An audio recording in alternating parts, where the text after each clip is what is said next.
Dante's Boxing Nation, what's going on, guys?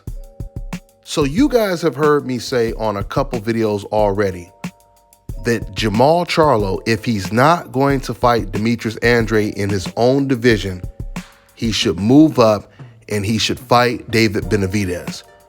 That's the only fight that will put Jermall Charlo in a position to where he won't need to desperately chase Canelo Alvarez, because there will be so much pressure on Canelo to fight Jermall Charlo if Charlo were to move up to 168 and beat the most dangerous fighter in that division.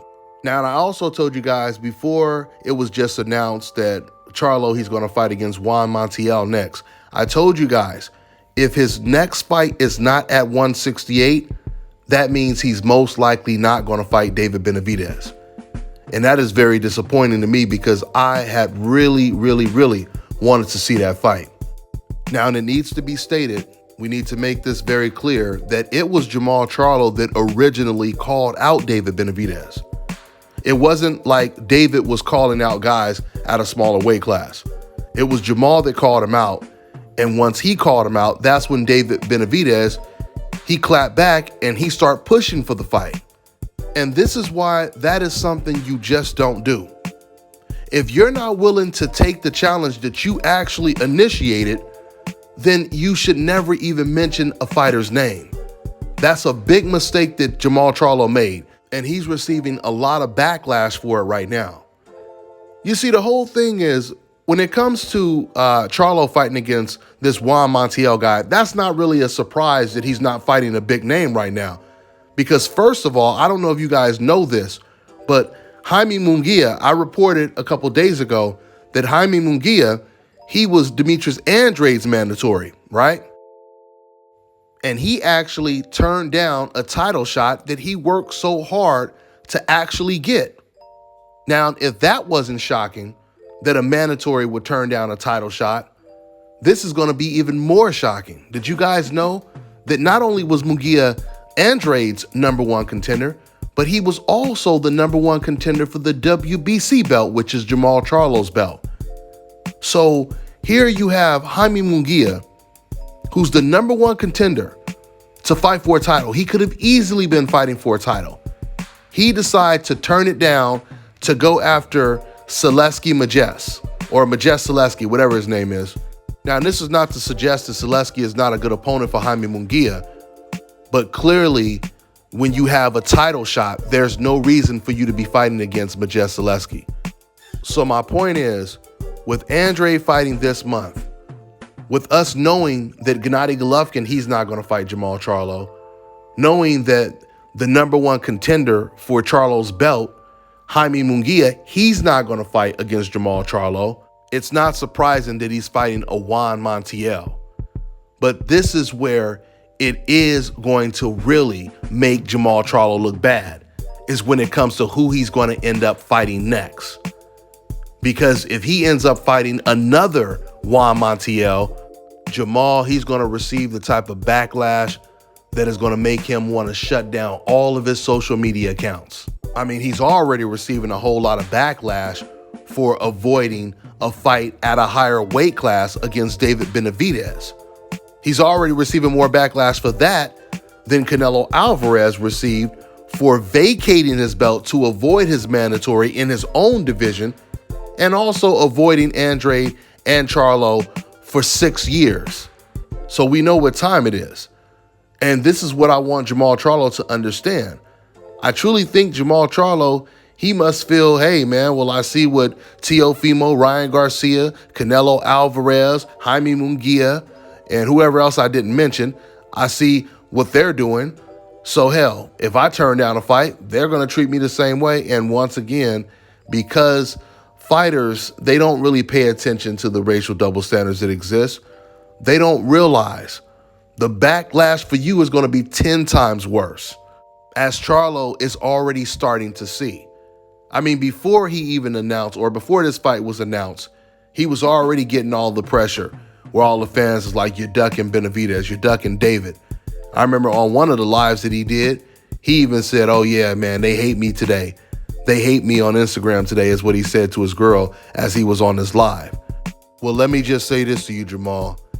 If you think they hate you now, wait until you announce your next fight, and it's not against an Andrade or a David Benavidez, or it's not a setup fight to end up getting Andrade or Benavidez.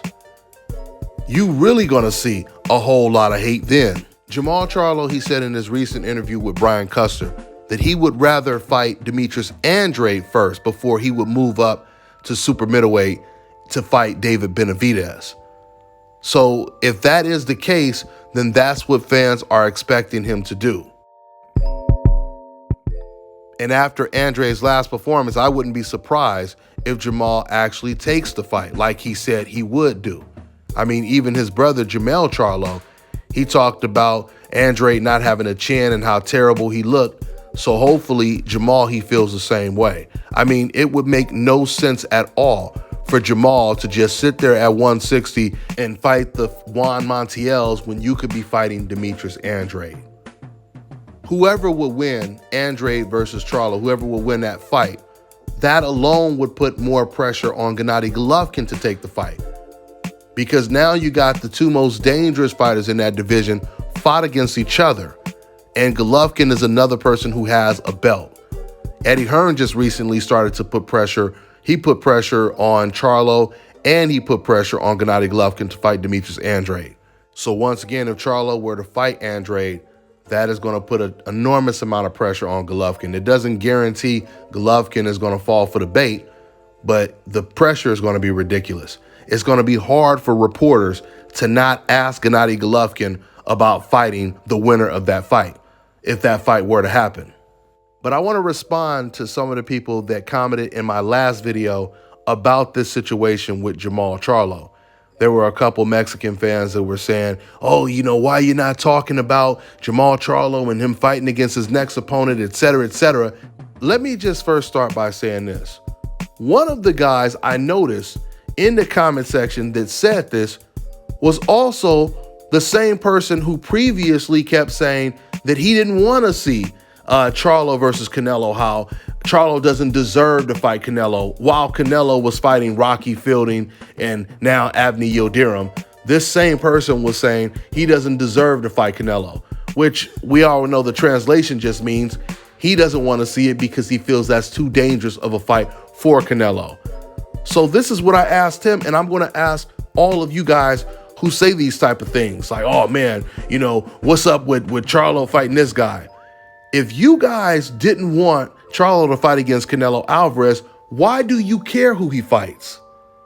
Because remember, if I were to ask every single Mexican fan and Latino fan right now, who's pound for pound the best fighter in the world, you guys are all going to say Canelo Alvarez.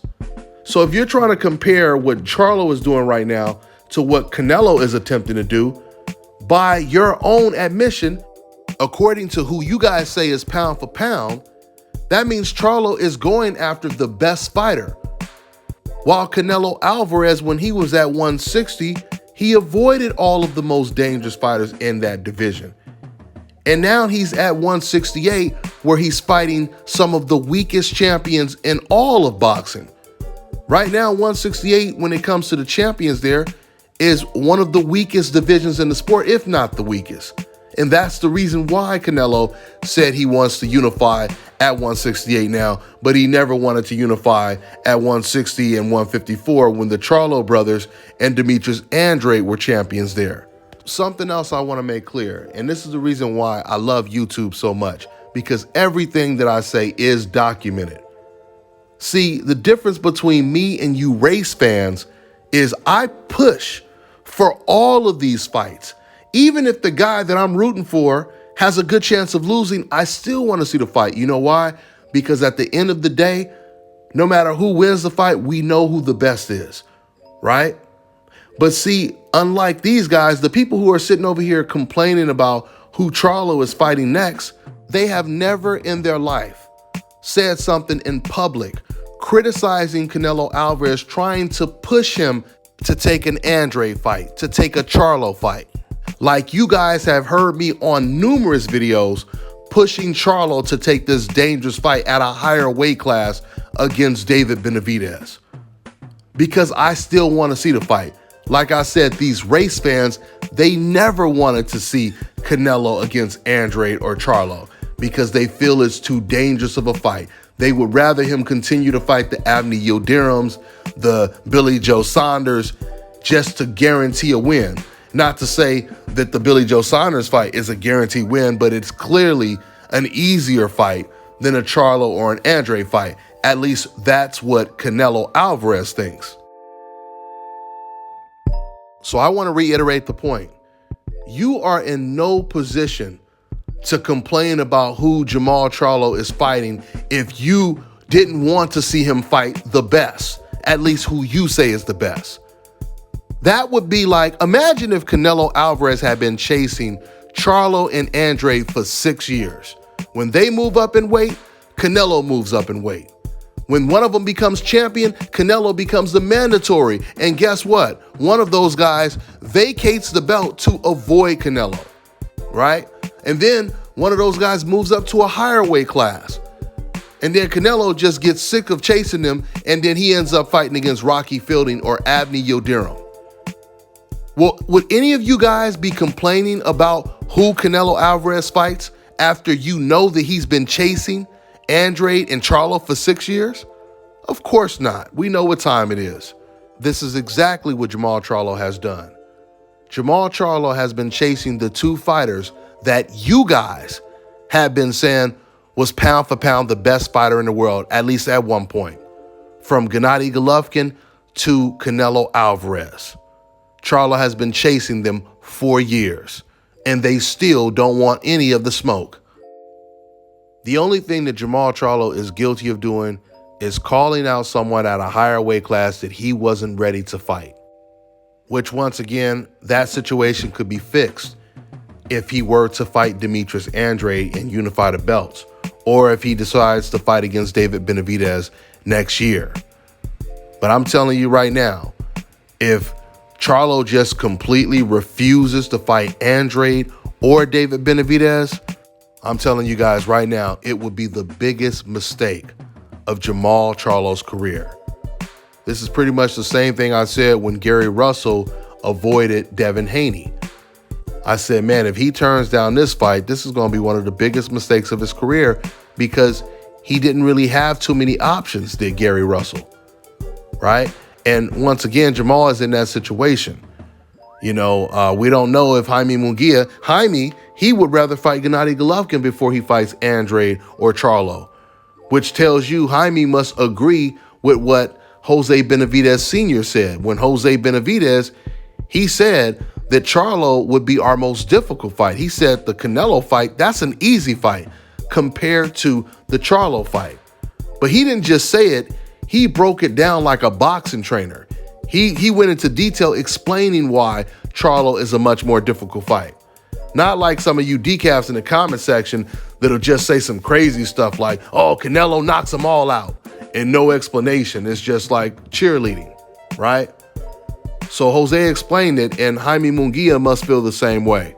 Because once again, he just turned down a title shot against Andrade and Charlo, and there's no telling when Munguia will feel that he's actually ready to get in the ring with these guys. Once again, since fans try to compare what Jermall Charlo is doing right now to what Canelo Alvarez is doing, let's just put the facts, let's lay the facts out there and make this very clear. Unlike Canelo Alvarez, Charlo has never vacated his belt. He has never surrendered his belt to some undefeated mandatory who have been calling him out for 6 years. Charlo also has never turned down a title shot because he felt the champion was too dangerous while he was the champion's mandatory. I know some of you Canelo fans will keep saying, oh no, but remember Canelo, he turned down a fight. That's what his brother said. His brother said he turned down the Canelo fight. Once again, I'm going to keep asking you guys this question. If Charlo turned down a Canelo title fight when he was the mandatory, how did Charlo end up with Canelo's belt? If it was the mandatory to turn down the fight, there's no way he would end up with his belt, right? That's like right now, you got Ryan Garcia, you got Jaime Munguia. Both of those guys were mandatories, and they turned down an opportunity to fight for a belt. Did they end up with the champion's belt? Absolutely not. The only time this has happened is when Canelo was a champion.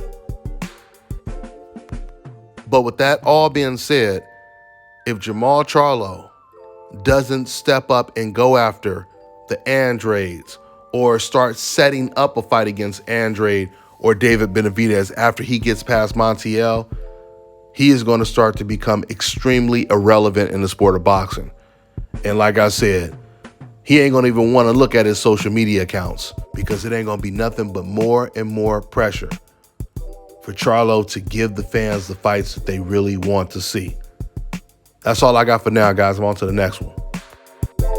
Fellas, I've got some great news for you. If you've lost your hair or have a receding hairline, the time has come when you can finally get your hairline back through a process called scalp micropigmentation. So here's how it works. It's a hair tattoo that replicates the look of your hair follicles when you have fully shaved it down. So to get this hookup, make sure you follow and contact my man Scalp Carolinas on Instagram. All right, now check this out, guys. If you're looking to repair eczema scars, burns and bruises, dark spots and blemishes, then this right here is the perfect product for you guys. It's called Elo Deki Face and Body Oil. Athletes and top-ranking boxers, they're also using it after training to reduce swelling, inflammation, and to ease the pain. So get yours today. Go to elodeki.com, like them on Facebook, and follow them on Instagram. Fellas, I've got some great news for you. If you've lost your hair or have a receding hairline, the time has come when you can finally get your hairline back through a process called scalp micropigmentation. So here's how it works. It's a hair tattoo that replicates the look of your hair follicles when you have fully shaved it down. So to get this hookup, make sure you follow and contact my man Scalp Carolinas on Instagram. An important message from Youth Fountain Laboratory, makers of VasoFlux and VasoFlux for Men.